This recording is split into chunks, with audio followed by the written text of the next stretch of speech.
a little video that's designed to remind you or show you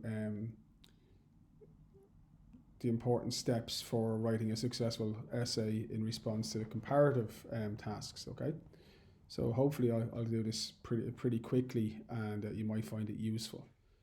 So regardless of the mode, there are certain things that you'll be expected to include in your comparative answer. At the beginning, you need to make sure you let the examiner know some information about the text that you've decided to write about. So you need to make sure at the beginning that you give the name of the text that you're writing about. If you intend to abbreviate the titles of those texts in your answer, give those abbreviations at the very beginning.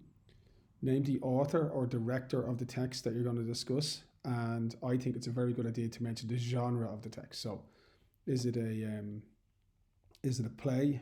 Is it a film? Is it a movie? Is it a memoir? Is it is it a film? Is it a movie? Is it a memoir? Is it a novel? So mention those things. Now again, I'm going to show you just really quickly an example of that.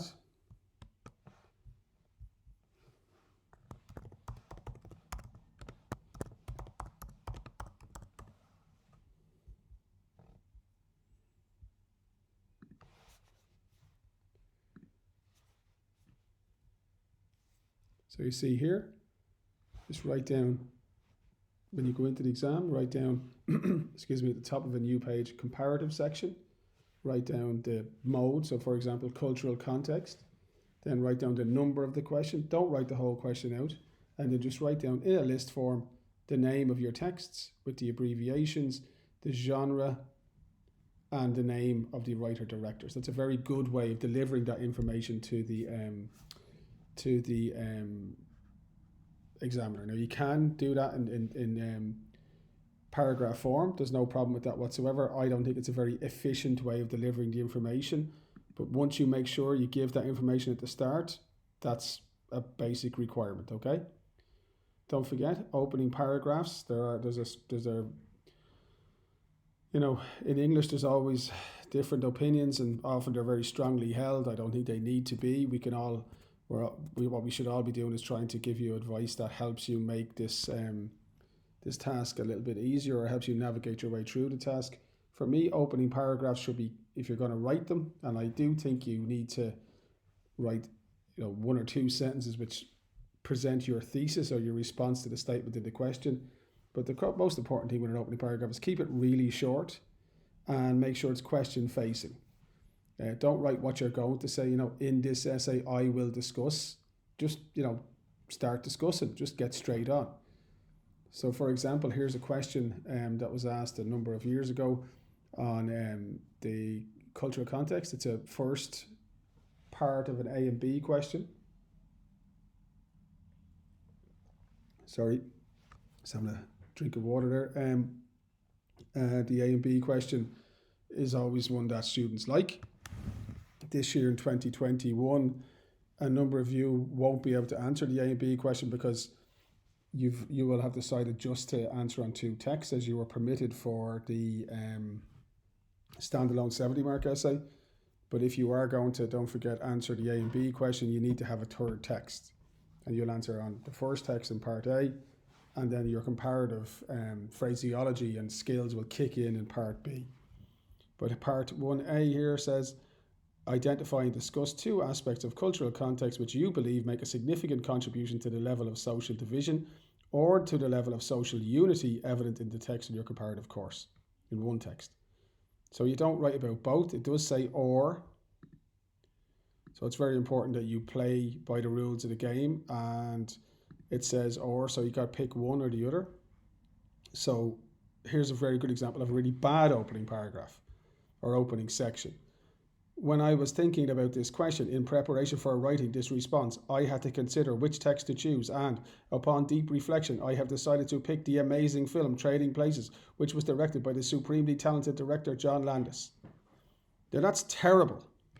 Even though, the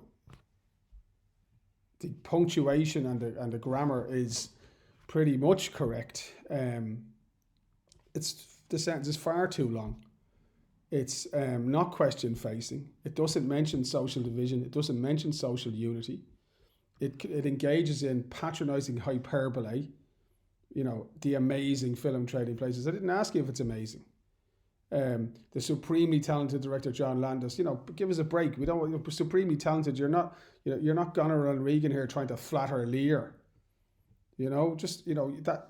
Get to the point and don't start telling me what you were thinking about and what you had to consider. I presume you thought before you wrote. I presume you considered what you were going to write about. Yeah, that's taken for granted. Get to the point. That's a really bad way of opening. Here's a really good way of opening to the same question. The cultural context of TP is marked by significant levels of social division. This division is due to the pervasive power of racism and the economic inequality of the society portrayed in the film. Now that's 2 sentences. This one here was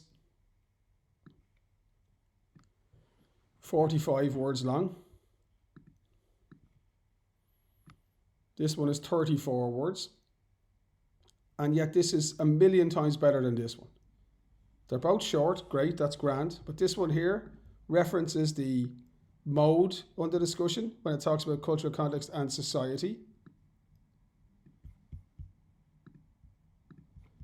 It also specifically refers to the wording of the question. The question asks about social division or social unity.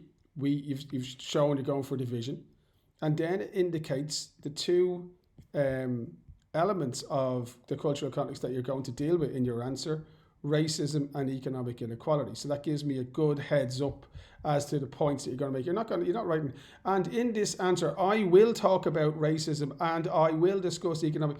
Just do it. Just get on with it. So we want punchy, direct, controlled, answers which are in which the really good writers always aim for this idea of work being tight. And that means that there's not wasted words, that there's no, for want of a better term, and excuse me for using the colloquial term, there's no waffle in the answer. This is pure waffle. There's no substance in this whatsoever. This has real concrete substance. Okay, it's a great opening.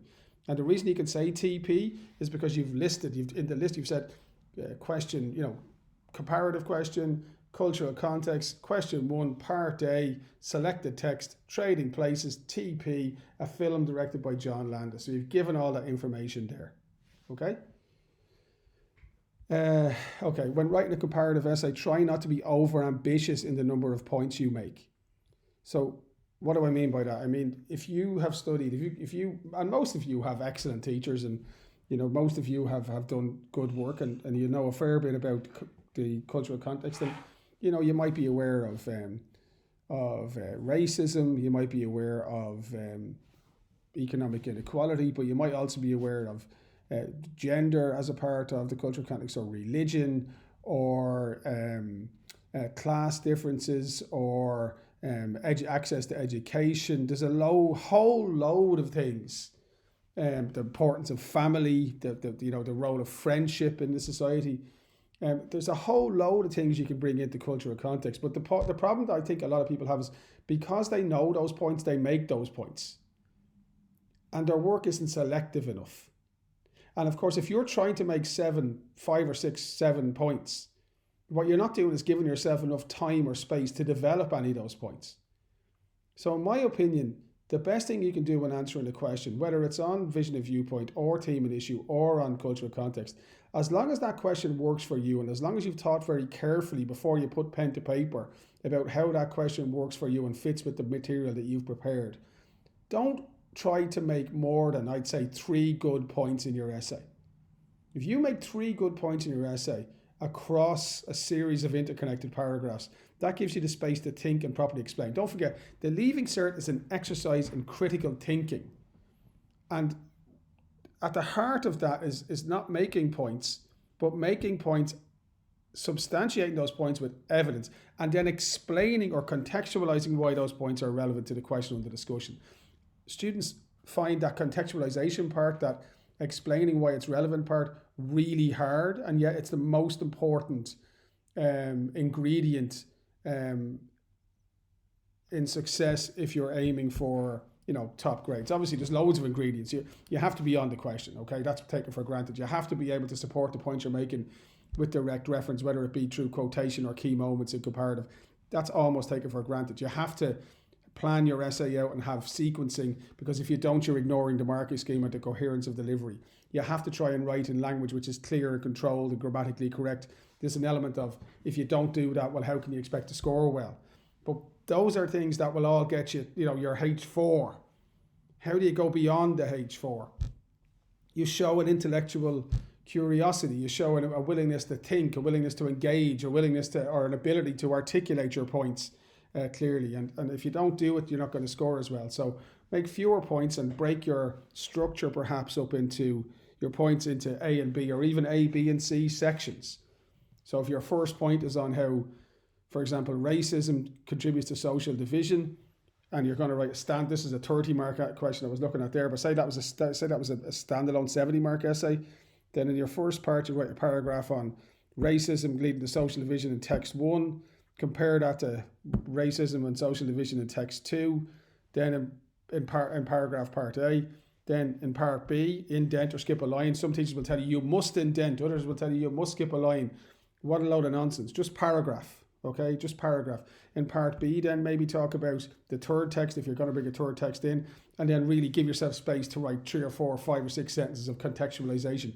Explain, not saying that racism causes, in this case, social division, but explaining why the example you've given indicates the impact of racism and how it causes social division. So you've got to really make sure that you take the time to explain why the point you're making and the evidence that you're providing is relevant to the question under discussion. Don't forget to write in the comparative spirit. It probably is, the thing that all other things being equal will mean you can score very well in this section. Too many students write essays or write answers which don't really compare text. They write at length on one text, and then they write at length on the second text, and then they write at length on the third text. And there's no real sense of them thinking about that text and those texts in the light of each other. And it's very important that you do that. So make sure that you have your paragraphs, I was going to say littered with, but that's certainly that you use comparative vocabulary often. So phrases like this is reminiscent of, this contrasts with, whereas, and so on and so forth. Now, I have given you many kind of model answers and model paragraphs on how to do this, and if you want me to put one up on one of these videos just to walk through it again with you before the exam, just let me know, and I could do that without any problem whatsoever. As I mentioned about breaking your work up into sub-paragraphs and developing a point, using the A and B structure is a very good idea. And as I've mentioned, so you start off with your topic sentence, then you give your example from your first text, then you go comparative link phrase, your example from your second text, and then you go into your reference to the question. Now, maybe I will just show you an example of what I'm talking about there. So here is a question.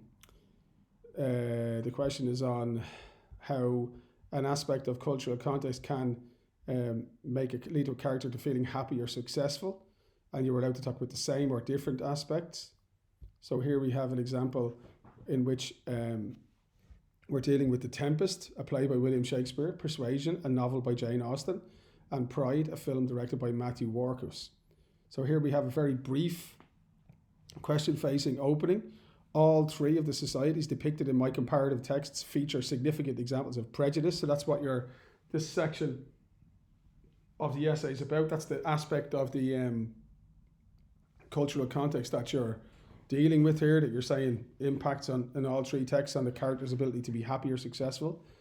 There is no doubt that the prejudice impacted on the ability of the central characters in these texts to find happiness and success. See how question-facing that is, how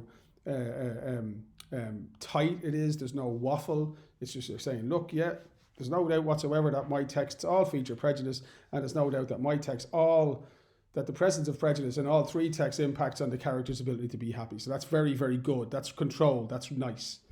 And then you're going to break it up. Now, if you look at this section, I've got 2 paragraphs here, and they come in at 406 words.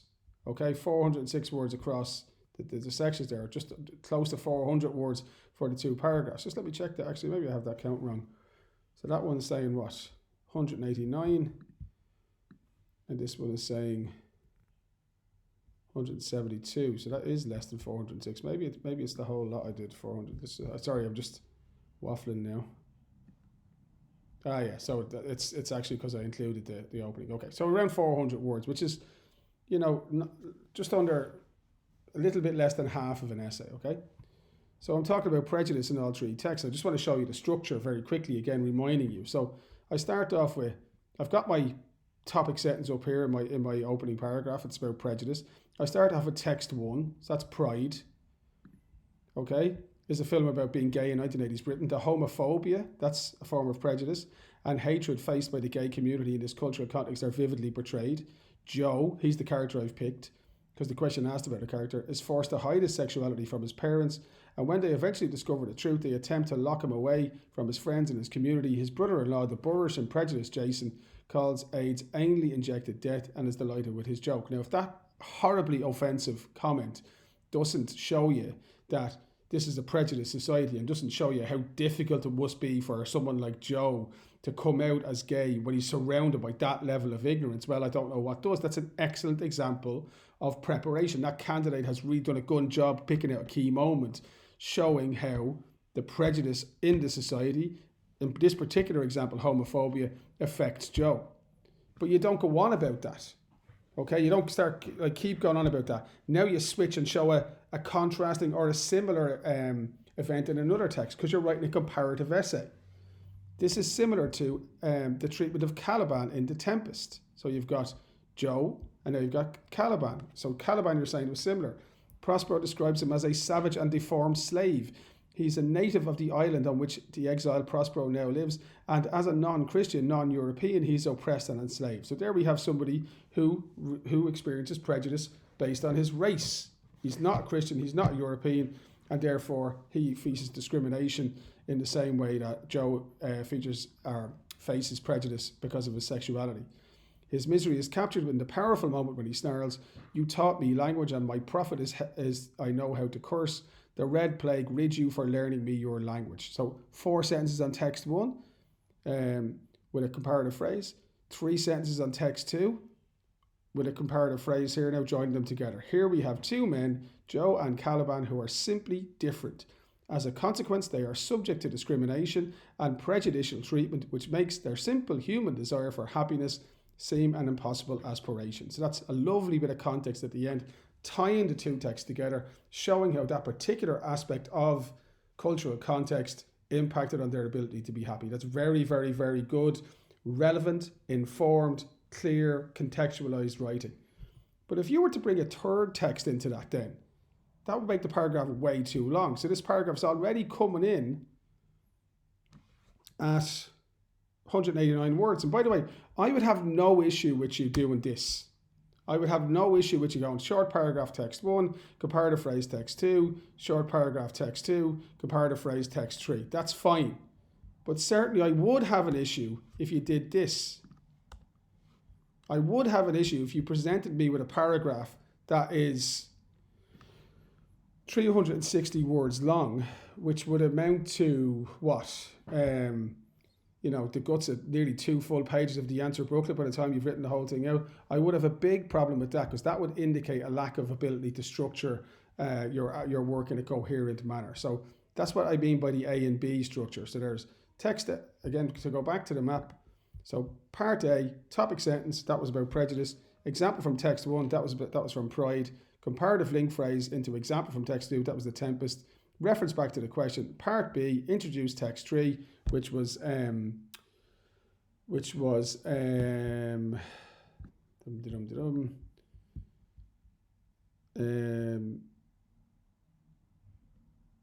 sorry, the 3rd text is persuasion. Sorry, I had a moment there. And then a little bit of context. So lovely, lovely structure. The importance of context cannot be overestimated.